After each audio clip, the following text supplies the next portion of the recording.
अमेरिकी उपराष्ट्रपति दक्षिण कोरिया पुगेपछि उत्तर कोरियाले हान्यो ब्यालिस्टिक मिसाइल, दक्षिण कोरियामा गयो भूकम्प। भारत र जापानका प्रधानमन्त्री बीच टोकियोमा भेटवार्ता भयो। यति धेरै गम्भीर विषयमा छलफल। भारतले नेपालका ठूला जलविद्युत परियोजना आफैले बनाउन पर्ने गर्यो माग। नेपाल सरकारले यस विषयमा छलफल गर्दै। रुसले युक्रेनका 4 भूभागमा गरेको जनमत संग्रह सकियो। 49% जनताले रुसको पक्षमा मतदान गरेको डोनबास सरकारको दाबी। शान्ति स्थापनामा ठूलो योगदान गरेको भन्दै नेपाली सेनालाई राष्ट्रसङ्घले दियो यति धेरै पदक। नेपाली सेना इमान्दार र युद्ध कौशल भएकोमा गरियो प्रशंसा। अमेरिकी उपविदेश मन्त्री केनेडी काठमाडौँ आइपुगिन्। चीन विरुद्धको गतिविधिमा भइन् सक्रिय। अमेरिकी गायन रियालिटी शो द भोइसमा नेपाली चेलीले पिटिन् तहल्का। 4 जनै कोचहरूले घुमाए कुर्सी। र विवेकशील साझाका पूर्व अध्यक्ष रविन्द्र मिश्र वरिष्ठ उपाध्यक्ष पदसहित राप्रपा प्रवेश। चीनको एक रेस्टुरेन्टमा भएको आगलागीमा परि 17 जनाको मृत्यु। नमस्कार, ग्रेटर नेपाल टिभीले तयार पारेको न्युज अपडेटबाट यहाँलाई हार्दिक स्वागत छ। अब न्युज अपडेट विस्तारमा। उत्तर कोरियाले फेरि अर्को ब्यालिस्टिक मिसाइल प्रक्षेपण गरेको अन्तर्राष्ट्रिय सञ्चार माध्यमहरूले उल्लेख गरेका छन्। दक्षिण कोरियाली अधिकारीहरूले इष्ट सीमामा मिसाइल प्रहार भएको दाबी गरेका हुन्। बिहिबार अमेरिकी राष्ट्रपति कमला ह्यारिस दक्षिण कोरियाली राजधानी सियोल पुग्दैछिन्। यस्तै इष्ट सीमा अमेरिकी र दक्षिण कोरियाली सेनाबीच सैन्य अभ्यास पनि भइरहेको छ। ह्यारिसको दक्षिण कोरिया भ्रमण र सैन्य अभ्यास चल्दै गर्दा उत्तर कोरियाले मिसाइल प्रक्षेपण गरेको हो। भ्रमणका क्रममा ह्यारिस अन्तर कोरियाली डिमिलिटियराइज्ड जोनमा पनि जाने कार्यक्रम तय भएको छ। सोमबार ह्यारिसले दक्षिण कोरियाका प्रधानमन्त्री हान डक सुसँग भेटवार्ता गर्नेछिन्। 3 दिन अघि पनि उत्तर कोरियाले ब्यालिस्टिक मिसाइल प्रक्षेपण गरेको दक्षिण कोरियाली अधिकारीहरूले बताएका थिए। भारत र जापानका प्रधानमन्त्री बीच मङ्गलबार जापानको राजधानी टोकियोमा भेटवार्ता भएको छ। भारतका प्रधानमन्त्री नरेन्द्र मोदी मङ्गलबार बिहानै जापानको टोकियो उत्रिएका थिए। उनले जापानका समकक्षी फुमियो किसिदासँग द्विपक्षीय हित, साझा चासो र सरोकारका विषयमा छलफल गरेका छन्। जापानका पूर्व प्रधानमन्त्री सिन्जो आबेको अन्त्येष्टि समारोहमा सहभागी हुन मोदी टोकियो गएका हुन्। आबेको गत जुलाई 8मा जापानको नारा सहरमा हत्या गरिएको थियो। भारत सरकारले माथिल्लो अरुण जलविद्युत आयोजना पनि आफैले बनाउने प्रस्ताव गरेको छ। यदि भारत सरकारले मागे बमोजिम माथिल्लो अरुणको निर्माण अनुमति पत्र दिएमा अरुण बेसिनमा यो भारत सरकारको लगानीमा बन्ने चौथो परियोजना हुनेछ। अरुण तेस्रो निर्माण गरिरहेको भारत सरकार अन्तर्गतको सतलज विद्युत निगमले तल्लो अरुण जलविद्युत आयोजनाको निर्माण अनुमति पाइसकेको छ भने अरुण 4 जलविद्युत आयोजना नेपाल विद्युत प्राधिकरण सहितको संयुक्त कम्पनी स्थापना गरेर बनाउने सहमति भइसकेको छ। माथिल्लो अरुण सङ्खुवा सभाको भोटखोला गाउँपालिकामा निर्माण हुने 1061 मेगावाटको आयोजना हो। प्रधानमन्त्री तथा मन्त्री परिषद कार्यालय स्रोतका अनुसार भारत सरकारले पटक पटक पत्र लेखेर माथिल्लो अरुण जलविद्युत आयोजना पनि सतलजले बनाउने गरी अनुमति पत्र दिन माग गरेको छ।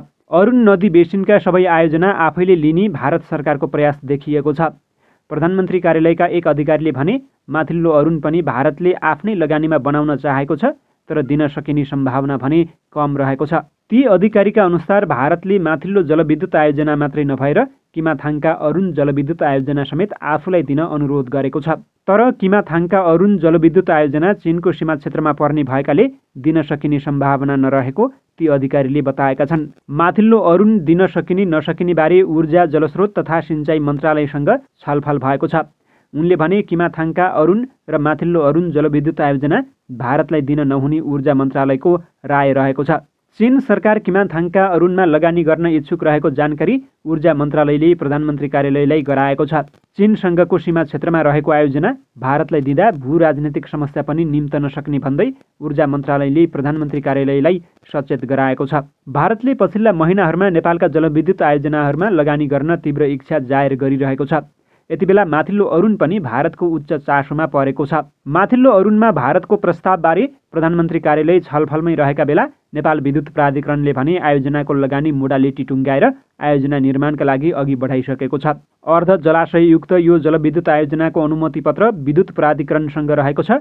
30 भदौमा प्राधिकरणले एक कार्यक्रमका बीच मिश्रित लगानीको नमुना परियोजनाको रूपमा अगाडि बढाउने घोषणा गरेको थियो। नेपाल विद्युत प्राधिकरणको अगुवाईमा निर्माण हुने आयोजनामा नेपाल सरकार, प्रदेश सरकार, आयोजना प्रभावित जिल्लाका स्थानीय तह, आयोजना प्रभावित जिल्लावासी, देश बाहिरका सर्वसाधारणको सेयर लगानी, अन्तर्राष्ट्रिय बहुपक्षीय विकास साझेदारको सहुलियतपूर्ण ऋण र स्वदेशी बैंक तथा वित्तीय संस्थाको ऋण लगानी रहने प्राधिकरणले बताएको छ। आयोजना निर्माण गर्न स्थापना गरिएको अपर अरुण हाइड्रो इलेक्ट्रिक कम्पनीमा प्राधिकरणको सबैभन्दा बढी सेयर स्वामित्व रहने तय भएको छ। रुसमा गाभिने वा युक्रेनमै रहने भनेर रुसले युक्रेनका 4वटा भूभागमा गरेको जनमत संग्रह सकिएको छ। युक्रेनको दक्षिणी पूर्वी क्षेत्रहरू लुहान्स्क, डोनेत्स्क, जापोरिजिया र खर्सेनमा शुक्रबारदेखि सुरु भएको मतदान हिजो सकिएको हो। युक्रेनसहित अमेरिका, युरोपेली युनियन लगायतले यो जनमत संग्रहलाई अवैधानिक भन्दै आएका छन्, तर रुसले प्राप्त मतदानका आधारमा अगाडि बढ्ने बताएको समाचार संस्था रोयटर्सले जनाएको छ। यसअघि सन् 2014 मार्चमा पनि रुसले युक्रेनी क्षेत्र क्रिमियालाई यही प्रक्रियाबाट आफ्नो पक्षमा पारेको थियो। गएको फेब्रुअरी 24 देखि रुसले युक्रेनमाथि आक्रमण सुरु गरेको थियो। युक्रेनसँग युद्ध चलिरहेका बेला युक्रेनी भूभागमा जनमत संग्रह हुनुअघि अघिल्लो हप्ता रुसी राष्ट्रपति भ्लादिमिर पुटिनले जगेडा सैनिक परिचालनको आदेश समेत दिनुभएको थियो। तर सेना परिचालनको यो निर्णयमा कमजोरी भएको रुसले स्वीकार गरेको छ। जनस्तरबाट विरोध हुन थालेपछि रुसी राष्ट्रपतिको कार्यालय क्रेमलिनले यो निर्णयमा कमजोरी भएको स्वीकार गरेको हो। जगेडा सैनिक परिचालनको आदेशपछि भएको विरोध प्रदर्शनमा सहभागी 2000 भन्दा धेरै नागरिक पक्राउ परेका छन्। यसैबीच रुसी नियन्त्रणमा रहेका युक्रेनी क्षेत्रमा 4वटा जनमत संग्रह समापन भएको रुसले बताएको छ। त्यहाँको मतदानको आंशिक परिणामले रुसमा सामेल हुने पक्षमा व्यापक बहुमत देखाएको रुसी समाचार संस्था तासले जनाएको छ। युक्रेनको लगभग 15% भूभाग समेट्ने युद्धग्रस्त क्षेत्रका 40 लाख मानिसलाई मतदान गर्न भनिएको थियो। डोनेत्स्क र लुहान्स्कमा क्रेमलिन समर्थक प्रशासनद्वारा सञ्चालित समाचार एजेन्सीहरूले 49.23% मानिसहरूले रुसमा सामेल हुने पक्षमा मतदान गरेको समाचार सम्प्रेषण गरिरहेका छन्। नेपाली सेनाले विश्व शान्ति स्थापना कार्यमा योगदान पुर्याए बापत हालसम्म 1,41,259 शान्ति पदक प्राप्त गर्न सफल भएको छ। संयुक्त राष्ट्रसङ्घको आह्वानमा विश्वमा विभिन्न द्वन्द्वग्रस्त मुलुकमा स्थापना गरिएका शान्ति मिसनमा रही सुम्पिएको जिम्मेवारी कुशलतापूर्वक सम्पन्न गरे बापत सेनाले उक्त सङ्ख्यामा शान्ति पदक प्राप्त गरेको हो। शान्ति मिसनमा आफ्नो कार्यकाल पुरा गरेर फर्कने सैनिकलाई राष्ट्रसङ्घले शान्ति पदक प्रदान गर्ने चलन रहेको छ। संयुक्त राष्ट्रसङ्घको शान्ति यात्रामा हालसम्म 1896 नेपाली महिला सुरक्षा फौजबाट समेत योगदान भइसकेको छ। विश्वकै सैनिक इतिहासमा साहसिक, व्यावसायिक र अनुशासित सेनाको कोटीमा अब्बल साबित नेपाली सेना अहिले शान्ति सेना धेरै पठाउने मुलुकको सूचीमा दोस्रो वरियतामा रहेको छ। विश्व शान्ति कार्यमा अहिले 11 मुलुकका 12 मिसनमा 369 महिलासहित 5623 नेपाली सुरक्षा फौज तैनाथ रहेका सेनाको शान्ति कार्य निर्देशक सन्तोष बल्लभ पौडेलले जानकारी दिएका छन्।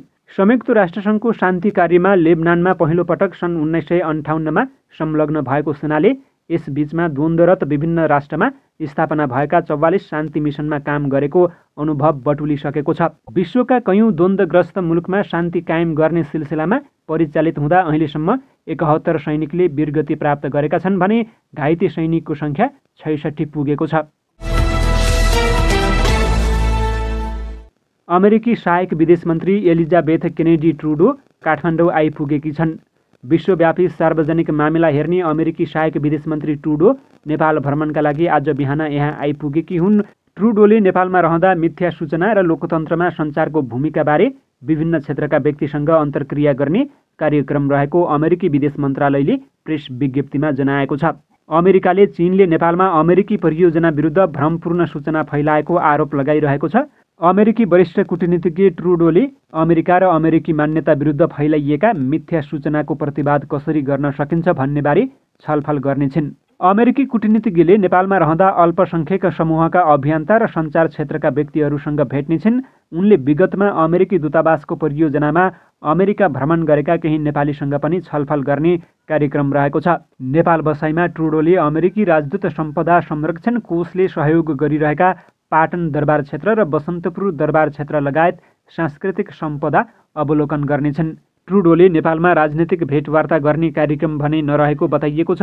उनी नेपालपछि संयुक्त अरब इमिरेट जानेछिन्। त्यसपछि उनी मध्य एसियाका उज्बेकिस्तान र किर्गिस्तान जाने कार्यक्रम रहेको छ। राष्ट्रिय प्रजातन्त्र पार्टी राप्रपा र विवेकशील साझा पार्टीका पूर्व अध्यक्ष रविन्द्र मिश्र समूहबीच एकीकरण भएको छ। बुधबार राष्ट्रिय सभागृहमा एक कार्यक्रमबीच राप्रपा र मिश्र समूहबीच एकता घोषणा भएको हो। अध्यक्ष राजेन्द्र लिङदेन पछिको वरियतामा रहने गरी वरिष्ठ उपाध्यक्ष पदसहित मिश्र राप्रपामा प्रवेश गरेका हुन्। यसअघि सोमबार मिश्रले विवेकशील साझा पार्टीको साधारण सदस्यबाट समेत राजीनामा दिएका थिए। मिश्र काठमाडौँ 1बाट चुनावी प्रतिस्पर्धाको तयारीमा रहेका छन्। अमेरिकी गायन रियालिटी सो द भोइसमा नेपाली मूलकी गायिका परिजिता वास्तोलाले उत्कृष्ट प्रस्तुति दिएकी छिन्। 17 वर्षीय वास्तोलाले 22औं संस्करणको द भोइसको वाइन्ड राउन्डमा 4 जना कोचको कुर्सीलाई घुमाउन सफल भएकी हुन्। कोचहरू क्यामिला काबेलो, ब्लेक सेल्टन, गेलेन स्टेफानी र जोन लिजेन्डले उनको गायकीको प्रशंसा गरेका थिए। परिवारको सल्लाहमा उनले जोनको टिम रोजेकी छिन्। उनले अङ्ग्रेजी गीत जेलस गाएकी थिइन्। अमेरिकाको NBC टेलिभिजनबाट प्रसारण भइरहेको उक्त रियालिटी सोमा वास्तोलाले कोचलाई रुद्राक्षको माला लगाइदिएकी थिइन्। उत्तर पूर्वी चीनको एक रेस्टुरेन्टमा बुधबार आगलागी हुँदा 17 जनाको मृत्यु हुनुको साथै 3 जना गम्भीर घाइते भएको स्थानीय अधिकारीहरूले बताएका छन्। स्थानीय सरकारले वेबो सामाजिक सञ्जाल प्लेटफर्ममा पोस्ट गरेको एक विज्ञप्तिमा स्थानीय सरकारले चाङचुङ शहरको एउटा भोजनालयमा बुधबार दिउँसो 12:40 बजे आगलागी भएको जनाएको छ। अग्नि नियन्त्रक घटनास्थलमा पुगेका र दिउँसो 3 बजेसम्म खोजी र उद्धार कार्य पूरा गरेका विज्ञप्तिमा जनाइएको छ। घाइतेलाई उपचारको लागि अस्पताल पठाइएको र घटनाको कारणबारे अनुसन्धान भइरहेको अधिकारीले जनाएका छन्। यिनै खबरसँगै ग्रेटर नेपाल टिभीले तयार पारेको न्युज अपडेटको समय सकिएको छ। प्रत्येक पलका ताजा अपडेटको लागि हामी तपाईँको माझमा छौँ। नमस्कार।